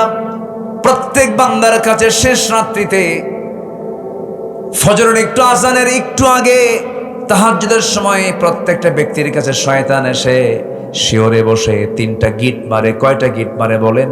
3টা গিট মারে। গিট মারা বোঝেন তো কি? গিরা দেওয়া, গিট্ট দেওয়া, বাঁধন দেওয়া, 3টা গিট দিয়ে দেয়। এই 3টা গিট মেরে শয়তান চলে যায়। আমার রাসূল বলেন, ও সাহাবীরা, শয়তানের বেঁধে দেওয়াই 3টা গিট যদি তোমরা ছুটাতে চাও, 3টা আমল করবে। নাম্বার 1 হলো আজান যখন তোমার কানে আসবে, আস্তে করে তোমার বিছানা থেকে তোমার পিঠটা সরায় নিবে, একটা গিট ছুটে যাবে। এরপরে তুমি সুন্দর করে ওযু বানাবে, 2 নাম্বার গিটটা ছুটে যাবে। এরপরে তুমি ওযু বানায় নামাজের নিয়তে মসজিদের দিকে রওনা দেবে। প্রত্যেকটা কদমে কদমে 10টা করে নেকি লেখা শুরু হয়ে যাবে। নামাজ যখন শুরু করবে, 3 নাম্বার গিটটাও ছুটে যাবে। পরবর্তী 24 ঘন্টা শয়তান তোমার কাছে ওয়াসওয়াসা দেওয়ার জন্য আসার সাহস পাবে না। জোরে কোন সুবহানাল্লাহ। তার শয়তানের গিটটা ছুটানোর জন্য কোন নামাজ আগে দরকার বলেন? বলেন কোন নামাজ আগে দরকার? একটা আদর্শ গ্রামের বৈশিষ্ট্য কি? জোহরে মুসল্লি বেশি হওয়া, আসরে মুসল্লি বেশি হওয়া না ফজরে মুসল্লি বেশি হওয়া? ফজরে মুসল্লি বেশি হওয়া। ফজরে সবাই বাড়িতে থাকে, হিসাব হবে ফজরে কতজন মুসল্লি নামাজ পড়লো। এটা আদর্শ গ্রাম। সাজানোর দরকার আছে না নেই? সাজানোর দরকার আছে না নাই? সাজাতে হবে গ্রামটা। কি মাতব্বর যারা আছেন গ্রামের বৈঠক একদিন দিয়ে বলবেন, শুনে এদিকে আসো, সারা জীবন অনেকের বিচার করলাম, মাতব্বরি করলাম, কিয়ামতের দিন আল্লাহ যদি আমাকে নামাজের ব্যাপারে প্রশ্ন করে বসেন, গ্রামের লোকজনকে নিয়ে নামাজের ব্যাপারে কোনো পরামর্শ করছিস নাকি বল, উত্তর দেব কি? সুন্দর করে ডাকবেন, ডাক দিয়ে বলবেন, ও গ্রামবাসী, তোমরা আমাকে দায়িত্ব দিয়েছ, আমি ফজরে মুসল্লি পাই না, আমি আল্লাহর কাছে কি জবাব দেব? একটু কেঁদে ফেলবেন, সবাইকে দরদ নিয়ে মোহাব্বত নিয়ে বলবেন। একদিন বলবেন, 2 দিনের বৈঠকে বলবেন, সুন্দর কাজ হয়ে যাবে। দেখবেন একটা গ্রামের প্রত্যেকটা বাড়ি থেকে যদি ফজরের সময় যদি মসজিদে চলে আসে, আল্লাহর কসম করে বলি, ওই গ্রামটা হয়ে যাবে জান্নাতি গ্রাম। জোরে কোন সুবহানাল্লাহ। ঘরটাকে জান্নাতি ঘর বানায় ফেলেন। ফজর যখন হয়ে যাবে, আপনি বাবা সবার আগে উঠবেন, ছেলেকে ডাক দিবেন, বলবেন সালাত সালাত সালাত সালাত সালাত সালাত, বারবার বলবেন। সুন্দর করে সে নামাজে দাঁড়ায় যাবে। মসজিদে গিয়ে জামাত পান নাই, বাড়িতে আজান দিয়ে ফেলবেন। সুন্দর করে আপনি নামাজের ইমাম হয়ে যাবেন, আপনার বউ পিছনে দাঁড়ায় যাবে, সন্তান ছেলে আপনার পাশে দাঁড়াবে, মেয়েরা তার মার পাশে দাঁড়াবে। এমন করে সুন্দর করে কাতার করে বাড়িতে নামাজের পরিবেশ তৈরি করে ফেলবেন। আপনি কি জানেন, যে পরিবারে নামাজটা ঠিক মতো আছে, আল্লাহর কসম, সেই পরিবারে শয়তান ওয়াসওয়াসা দিতে পারে না। সুন্দর করে নামাজের পরিবেশ তৈরি করবেন। বউটাকে আস্তে করে ডাক দিয়ে বলবেন, বউ দেখো, তোমার সঙ্গে আমার কত গভীর সম্পর্ক, আমার যৌবন তোমার কাছে, তোমার যৌবন আমার কাছে। আমাদের দুইজনের সম্পর্কের মধ্যে দিয়ে যে সন্তানগুলো, ফুটন্ত গোলাপগুলো পরিবার সুন্দর করে ছড়িয়ে পড়েছে, আমার সন্তান তুমি কি চাও শুধু দুনিয়ার মার্কেটে একসঙ্গে যাব না, আমরা যদি জান্নাতের মার্কেট একসঙ্গে মার্কেটিং করতে চাই, চলো না আমরা দুজন মিলে নামাজ পড়ি। দেখবেন দুজন নামাজ পড়া শুরু হয়ে গেছে।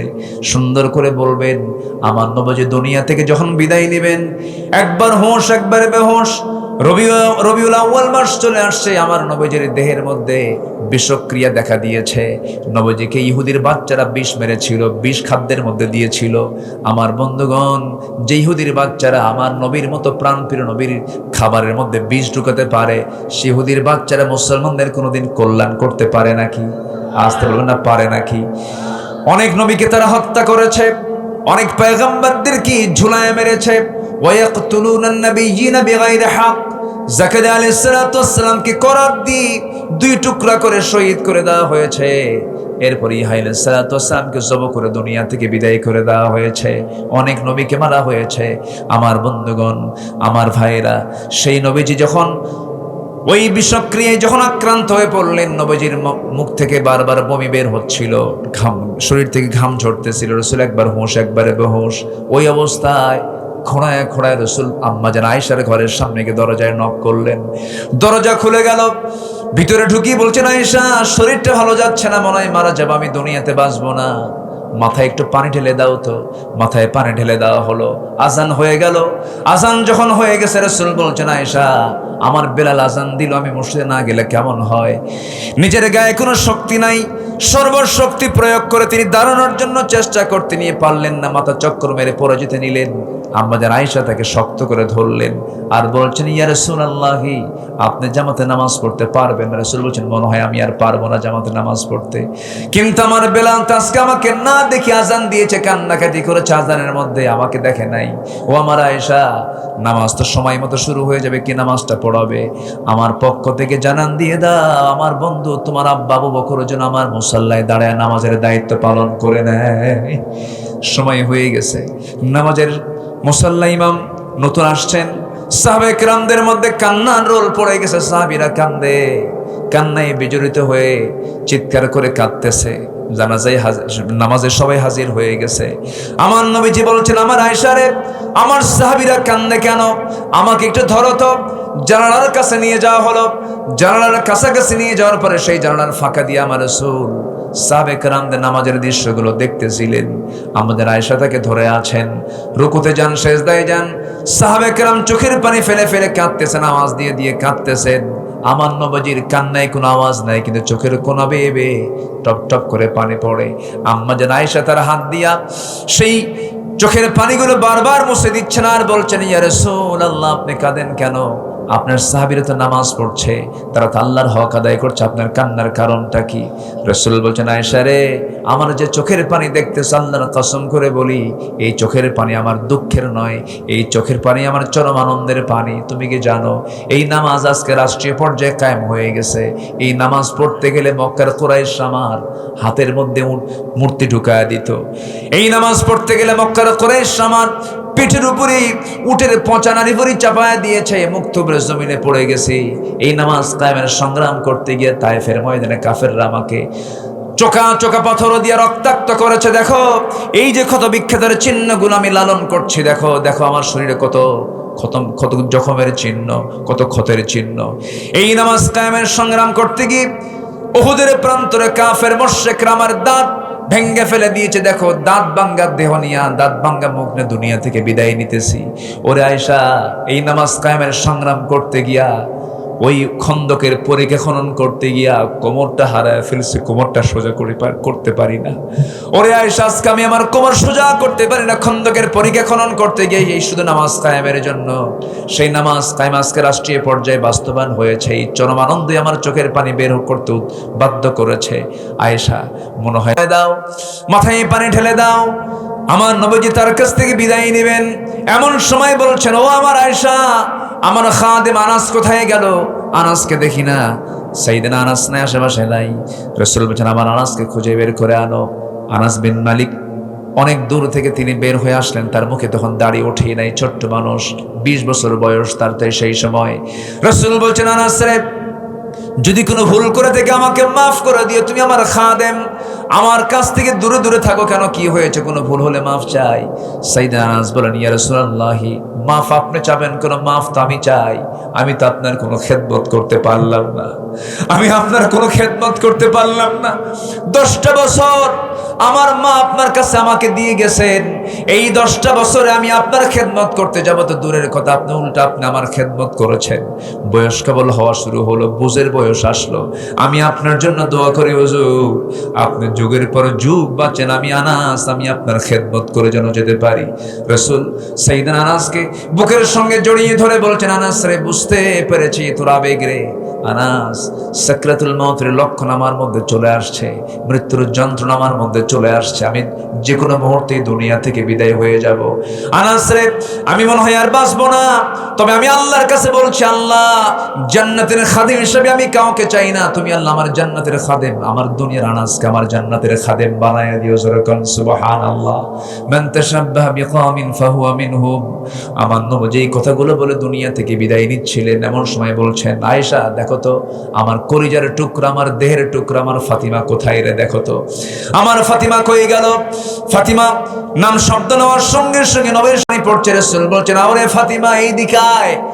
সহিহ সিয়াসিতের হাদিস, নবীজি তাকে পাশে বসালেন, কানের মধ্যে মুখ ঢোকায় বলছেন, কানে কানে কি যেন বললেন।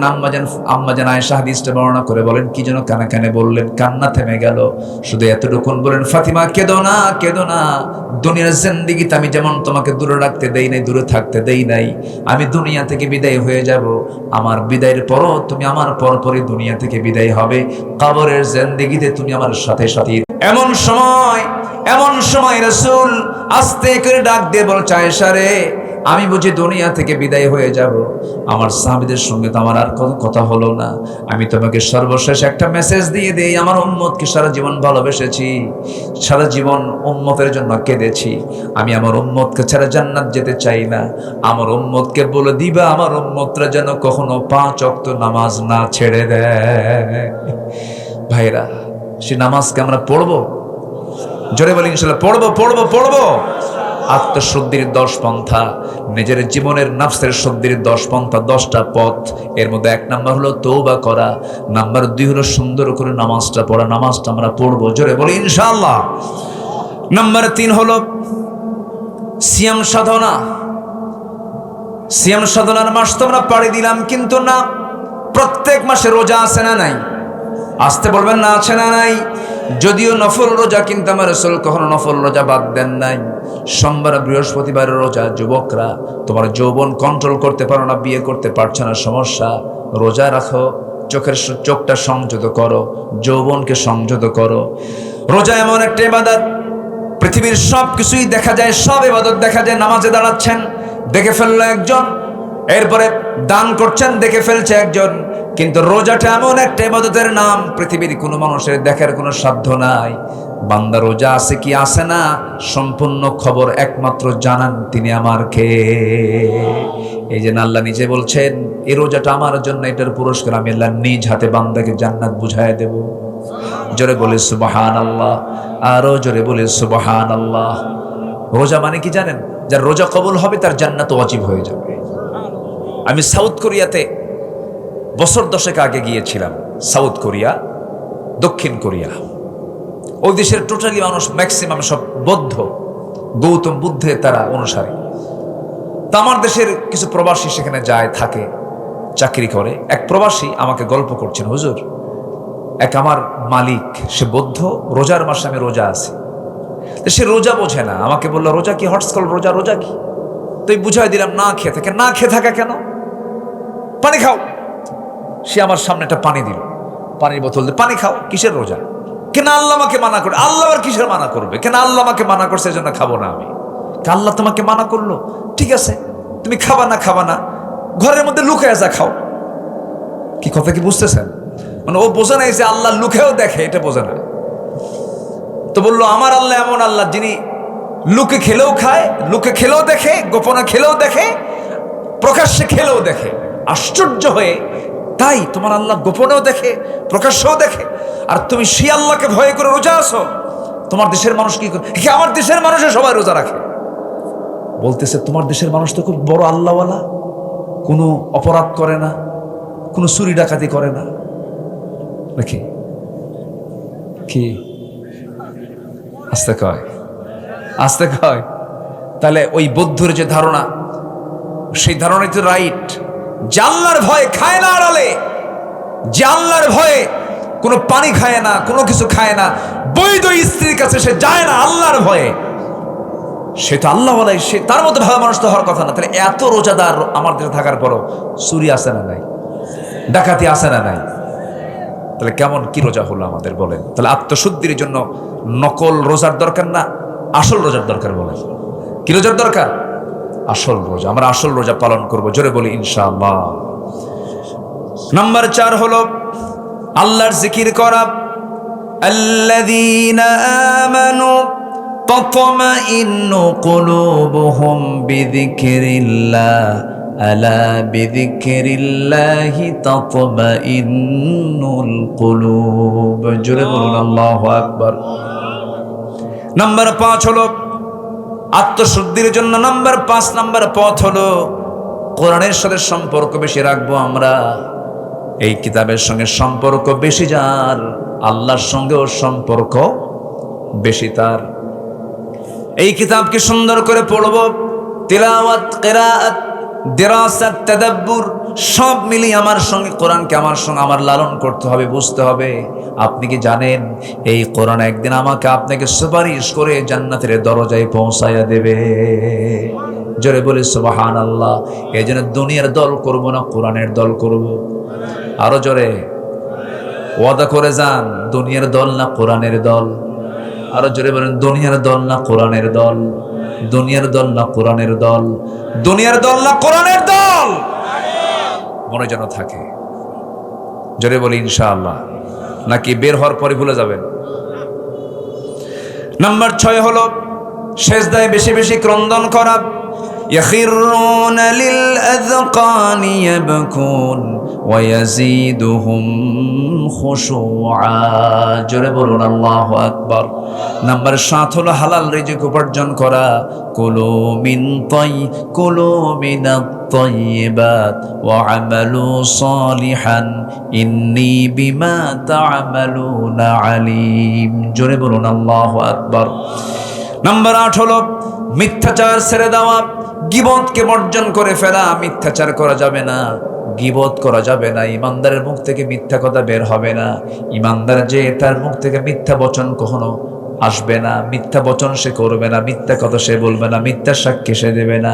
আমার দেশে এমন সাক্ষীও দেখেছি বিগত 16 বছর সাক্ষীর জন্ম হলো 76 আর ঘটনা হলো 71। হ্যাঁ কি কি বলেন কি ঘটনা? কি 71? সাক্ষীর জন্ম কোন সাল? 76। তাহলে 5 বছর আগের ঘটনা সে জানলো কেমনে? রুহের জগৎ থেকে সে চোখ দিয়ে দেখছে।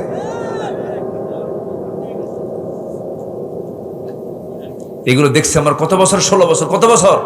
16 বছর। ফেরাউন পৃথিবীতে বেঁচে ছিল হলো 1600 বছর, এরা ছিল 16 বছর। সংখ্যার যে মিল হলো কেমনে বুঝলাম না।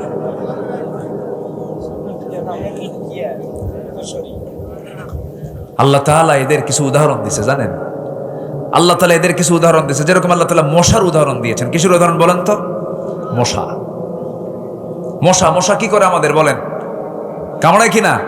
মশা কামড়ায়। আল্লাহ তাআলা কোরআনের ভিতরে মশার কথা বললেন, তো কাফেররা বলল ফায়াকুলুনা মাযা আরাদাল্লাহু বিহাযা মাসালা। তোমার আল্লাহর কি দরকার ছিল যে এই মশার উদাহরণ কোরআনে ঢুকানো? এর এত বড় একটা কিতাব, এটা এর মধ্যে মশা কেন বলে ফেল। কিন্তু কেন যে মশা ঢুকালেন এই যে দেখেন, বুঝবেন। আচ্ছা বলেন তো, মশাকে দেখে আমরা ভয় পাই না মশা আমাকে দেখে ভয় পাই? বলেন বলেন। আমি কি মশাকে দেখে ভয় পাই না মশা আমাকে দেখে ভয় পায়? মশারি টাঙ্গায় কে? কে মশারি টাঙ্গায়? তাহলে ভয় পায় কে? কি ঠিক আছে কিনা বলেন? আচ্ছা তাহলে ছোট্ট মশা, কিন্তু এই মশা এত ভয়ঙ্কর। এডিস একটা মশা আছে যার কামড় খাইলে প্রায় অনেক রোগী মারা যায় কিনা? মারা যায় কিনা বলেন? মারা যায়। তো এই মশাকে ছোট চোখে দেখার কোনো সুযোগ নাই। আল্লাহ পাক মশার উদাহরণ দিয়েছেন সূরা বাকারার মেবি 22-26 নম্বর আয়াত। আল্লাহ তাআলা এই মশার উদাহরণ, ইন্নাল্লাহা লা ইস্তাহি আন ইয়াদরিবা মাসালাম মা বাউদাতান। বাউদাতান বলেছেন, এটা গোলতা শেষে আছে, এটা মুয়ান্নাস। মশা কামড় মারে পুরুষ মশা না স্ত্রী মশা? বলেন কি মশা কামড়ায়? পুরুষ মশা কামড়ায় না মহিলা মশা কামড়ায়? আরে মহিলা মশা কামড়ায়, এটা জানতে হবে তো। আমরা কামড়াই না। না, আবার মাদেরকে দোষ দেওয়া যাবে না। এখানে কিন্তু মহিলারা না, এখানে মহিলা মশা। মহিলা কি? মশা। আচ্ছা মহিলা মশা কামড়ায়। এই মহিলা মশাটা কামড়ায়। আল্লাহ পাক 1500 বছর আগে কিন্তু মহিলা মশার কথাই বলেছেন। এই মশাটা যখন আপনার হাতে যখন পড়ে, আপনার চামড়ায় যখন পড়ে, ভাইটার এই যে চামড়ায় যখন পড়লো কোনো মশা যখন পড়লো, মশা পড়ার সঙ্গে সঙ্গে মশা আগে চিন্তা করে ওর চোখ থেকে আমি কেমন করে আড়াল হব, সে যেন না টের পায়। সে মশাটা যখন কোনো চামড়ায় পড়ে, চামড়ায় পড়ার সঙ্গে সঙ্গে সে তার মুখের সামনের একটা অংশ থেকে কিছু মেডিসিন সে বের করে ফেলে। দেখবেন দুনিয়াতে কোনো অপারেশন যদি জটিল হয়, অ্যানেস্থেসিয়া করে, অজ্ঞান করে। কি করে? অজ্ঞান করে, অ্যানেস্থেসিয়া করে। এই জায়গাটা সেলাই দেবে, অ্যাক্সিডেন্ট করেছেন। যদি আপনি এইটুকু অংশ যদি সেলাই অ্যানেস্থেসিয়া না করেন, অজ্ঞান না করেন, ওই যে ব্যথার তীব্রতায় আপনার মৃত্যু হতে পারে। এই জন্য আগে অ্যানেস্থেসিয়া করে নেয়। মশা যখন কোনো চামড়ায় যখন পরে আগে করে কি? আগে অ্যানেস্থেসিয়া করে, আগে অজ্ঞান করে নাই। ও সলিমুদ্দি এমন ভাবে আমার হুল ফুটাবো, তোর 14 গোষ্ঠী টের পাবে না। অ্যানেস্থেসিয়া করে না, এরপরে হুলটা ফুটায় নিয়া যতটুকু পরিমাণ দরকার ততটুকু খেয়ে নিল। এরপর আস্তে করে সে উঠে যায়, আপনি টের পেলেন না। কিন্তু কিছু কিছু মশা আছে বেহুশ মশা। কি মশা আছে?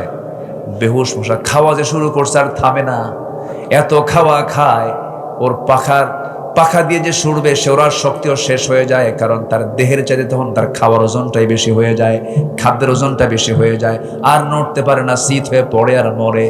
বিগত 16 বছর যারা ক্ষমতায় ছিল তারা খাইছে হুঁশ না বেহুশ হয়া? হুঁশ না বেহুশ হয়া?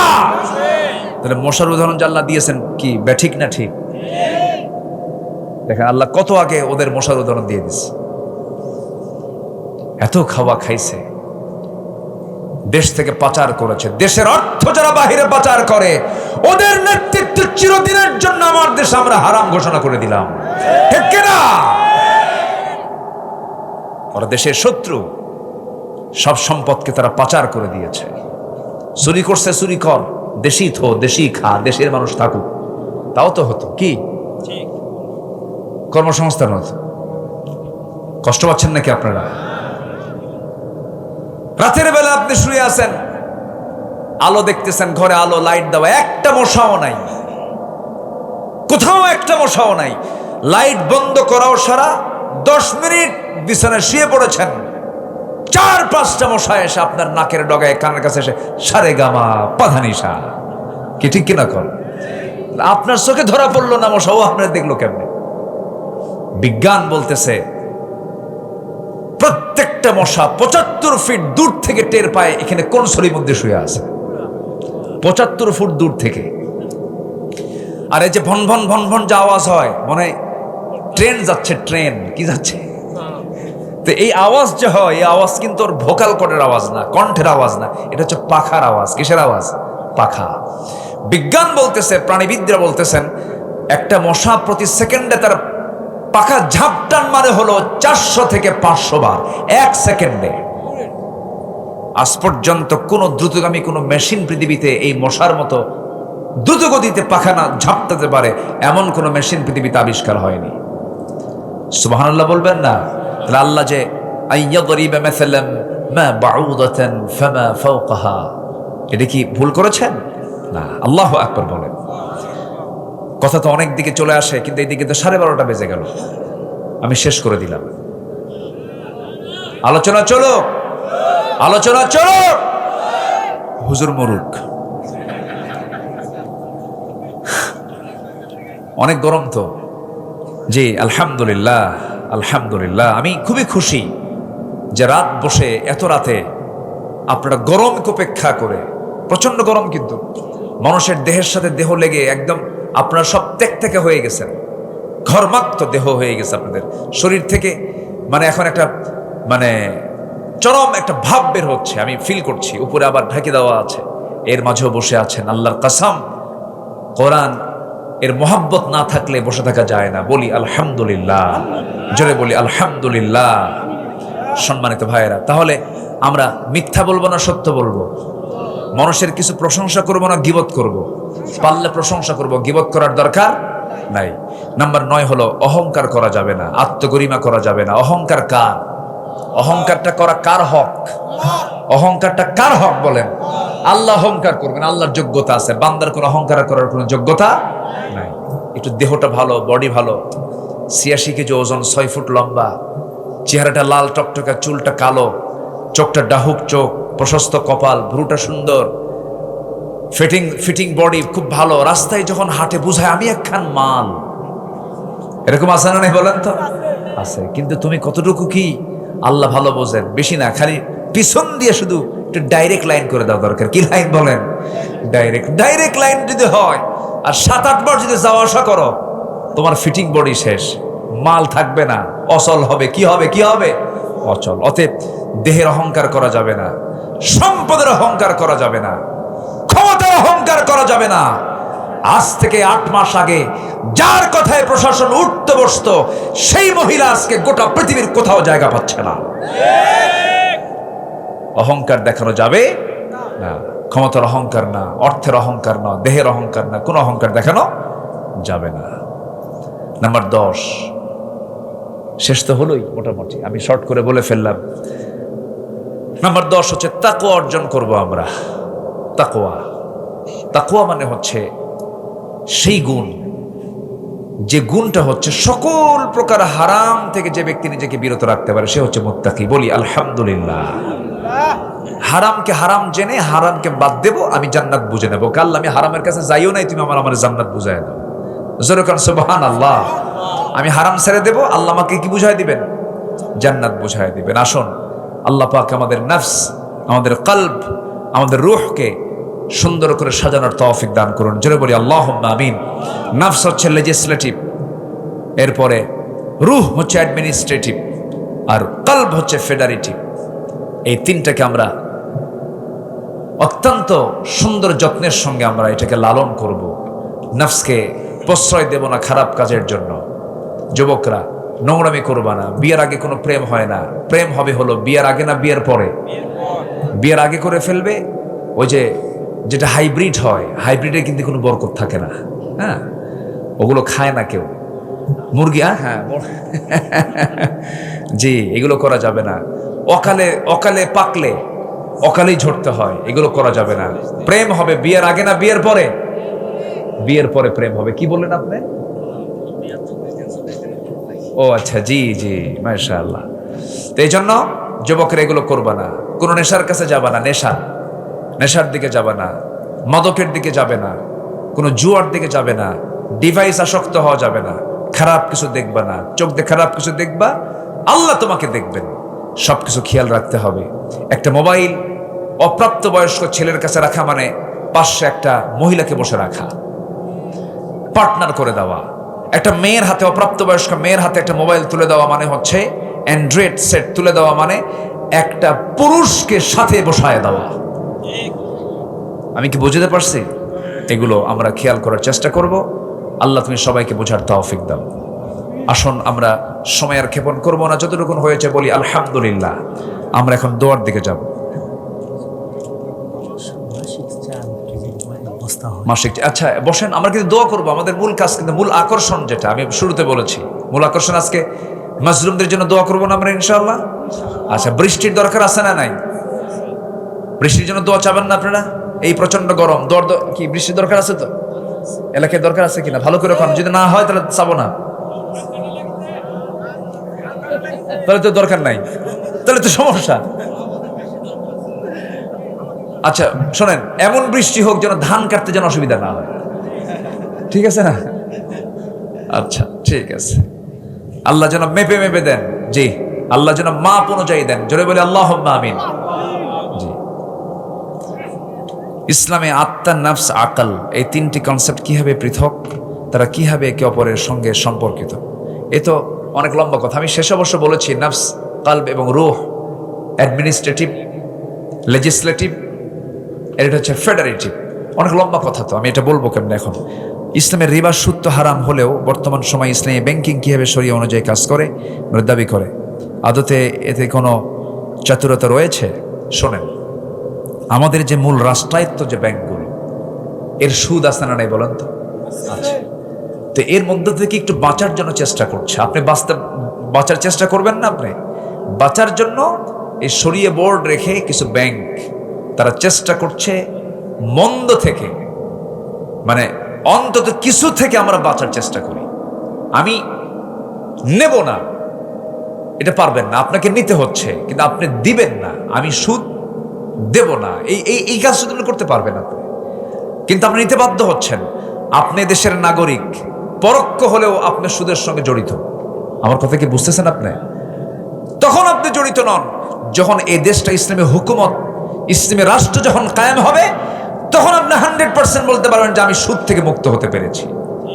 আচ্ছা, আপনি মাহফিলে আসছেন, ডান পথে এসেছেন না বাম পথে এসেছেন বলেন? না, গাড়ি নিয়ে আসছেন আপনি ডান দিকে না বাম দিকে? বাম দিকে। এদেশের ট্রাফিক আইনটা কি বামে চলা না ডানে চলা? বলেন ডানে চলা বামে চলা? কিন্তু ইসলাম কি বলে? ডানে চলো। তাহলে আপনি হাজারো বড় আল্লামা হন, পীর সাহেব হন, পীরে মোকাম্মেল হন, রাস্তায় হাঁটতে গেলে আপনি ডানে হাঁটবেন না বামে হাঁটবেন? বামে। কেন? এদেশের আইনটা আছে এটা। তো আপনি চাইলে তো পারতেছেন না, কিন্তু আপনি আপনার মতো করে যখন চলতে যাবেন, আপনার অধীনস্থ যারা থাকবে সেখানে আপনি চেষ্টা করে যদি শরিয়া বোর্ড কায়েম করে যদি বাঁচার চেষ্টা করেন, অন্তত মন্দের ভালো আছে না, মন্দের ভালো তো আছে, এতটুকু আপনি বাঁচতে পারলেন। আপনি বলতে পারবেন আল্লাহ আমি কিছু চেষ্টা করেছি, আমি 100% শরিয়া তারা ফলো করতে পারে এটা আমি বলতে পারবো না। এটা কেমনে বলবো, আমার পক্ষে এটা বলা সম্ভব নয়। তবে তারা চেষ্টা করছে, আমরা চেষ্টাকে সাধুবাদ জানাই, বলি আলহামদুলিল্লাহ। জি আসেন। এলোকে কাবার ধারে আধার চিড়ে চিনিস না কি রে, ওকে ও মা আমেনার কোল জোড়ে চাঁদ জানিস না কি রে। মুতালিব আজকে কেন বেহুশ হেন, বক্ষে খুশির বান বেদনার সুপ্ত ক্ষতে হাত বোলাতে কারে আগমন সাহারার হৃদয় ভরা ঝরনা ধারা বইল না কি রে। এলোকে কাবার ধারে আধার চিরে চিনিস না কি রে। সে কে? মুহাম্মদ সাল্লাল্লাহু আলাইহি ওয়াসাল্লাম। বাগিচায় ছন্দ বিলায় বুলবুলি হায়, আজ সে দিওয়ানা চুমু খায় প্রেমের ভাষায় গভীর নেশায় পে পরওয়ানা। গোলাপের অধর ভরে খুশবু ঝরে রয় না বাকি রে। এলোকে কাবার ধারে আধার চিরে চিনিস না কি রে, ওকে ও মা আমেনার কোল জোড়ে চাঁদ জানিস না কি রে, জানিস না কি রে, জানিস না কি রে। এত আসতে মারহাবা, মাশাআল্লাহ। আসুন আমরা আল্লাহর কাছে চাবো, আল্লাহর কাছে প্রার্থনা করব, দোয়া। আল্লাহুম্মা আমিন। রব্বানা যালামনা আনফুসানা ওয়া ইল্লাম তাগফির লানা ওয়া তারহামনা লানাকুনান্না মিনাল খাসিরিন। গভীর রাত, নিঝুম রাত, ঝিমানো রাত্রিতে চাঁদের মতো হাজারো মুসলমান নরনারী নিয়ে তোমার কালাম থেকে 2-3টা আয়াতকে সামনে রেখে যৎকিঞ্চিত কিছু কথা বলেছি, কাঙ্গাল ফিকারির মতো 2টা হাত পেতেছি। আল্লাহ গুনার দিকে নজর দিও না, বান্দা মনে করে তামাম জিন্দেগির গুনাহগুলোকে মাফ করে দাও। জনম দুঃখিনী মা যারা বিদায় নিলেন, জিন্দেগির গুনাহগুলো মাফ করে দাও, কবরগুলোকে জান্নাতের টুকরা বানিয়ে দাও। আব্বা আম্মা যারা বিদায় হয়েছে রে, আম্মা ডাকের মধ্যে কি মধু আছে সেই তো বুঝতে পারে রে আল্লাহ। সে আব্বা আম্মার জন্য কি দোয়া তাও শিখিয়ে দিয়েছো, সবে আওয়াজ দিয়ে বলুন রব্বিরহামহুমা কামা রব্বায়ানি সগীরা, রব্বিরহামহুমা কামা রব্বায়ানি সগীরা, রব্বিরহামহুমা কামা রব্বায়ানি সগীরা, রব্বিরহামহুমা কামা রব্বায়ানি সগীরা। বিশেষ করে মাহফিলটার আয়োজন করলেন যারা, শোনার জন্য আসলেন যারা, কিয়ামতের দিন যেদিন কেউ কাউকে চিনবে না, মাহফিল সবার জন্য নাজাতের মাধ্যম বানায় দিও আল্লাহ। আল্লাহ তাআলা মাদ্রাসাকে কবুল করো, শিক্ষক ছাত্র কমিটির ভাইদেরকে তুমি আল্লাহ দয়া করে কবুল আর মঞ্জুর করে নাও। আমার ডানে বামে সামনে পেছনে যত ভাই হাত তুলেছেন, যার যা চাওয়া তুমি আল্লাহ পাওয়া করে দিও, যার যার সমস্যা তুমি আল্লাহ সমাধান করে দিও, রোগাক্রান্ত থেকে রোগ মুক্ত করে দিও, ঋণগ্রস্ত থেকে ঋণ মুক্ত আর তৌফিক তুমি আল্লাহ দিয়া দিও। দুনিয়া ছেড়ে কোন দিন বিদায় নেব জানি না, ডান হাতে আমলনামা না আসা পর্যন্ত আমাদের কাউরে মরণ দিও না। ফিলিস্তিনকে বাঁচাও, মুসলমানদের আকসা তুমি আল্লাহ মুসলমানদের হাতে তুলে দাও। ও আল্লাহ, কাশ্মীর জ্বলন্ত অগ্নিকুণ্ড হয়ে আছে, আল্লাহ তোমার গায়েবে সাহায্য নাজিল করো। তোমার পছন্দের বান্দা ওমরের মতো একজন বান্দা, এমন একজন নেতা তুমি আল্লাহ মুসলিম বিশ্বের জন্য পাঠায়া দাও। দুনিয়া থেকে কোন দিন বিদায় নেব জানি না, মরতে যখন হবে তুমি আল্লাহ শহীদি মৌত কপালে জুটাই দিও। আল্লাহ তোমার পছন্দের বান্দা না হওয়া পর্যন্ত মরণটা দিও না। তোমার কাছে গিয়ে ধরা খেয়ে যাবো, এর চাইতে বড় মুসিবত কি হতে পারে? আল্লাহ মেহেরবানি করে আমাদের হিসাবটা জটিল না করে হিসাবটা সহজ করে দিও। আল্লাহুম্মা হাসিবনি হিসাবান ইয়াসিরা, আল্লাহুম্মা হাসিবনি হিসাবান ইয়াসিরা। কোন দিন মালাকুল মউত আসবে জানি না, কোন দিন মরবো কেউ আমরা বলতেও পারি না। আল্লাহ মরতে যখন হবে তুমি আল্লাহ শহীদি মত কপালে জুটাইয়া দিও। তোমার বান্দাগুলোর মনের কি খবর তুমি আল্লাহ ভালো করে জানো। সবার চাওয়াকে তুমি আল্লাহ পাওয়া করে দিও। ঋণ শোধ করার তৌফিক দাও, রোগ সুস্থ করে দাও। এক কথায়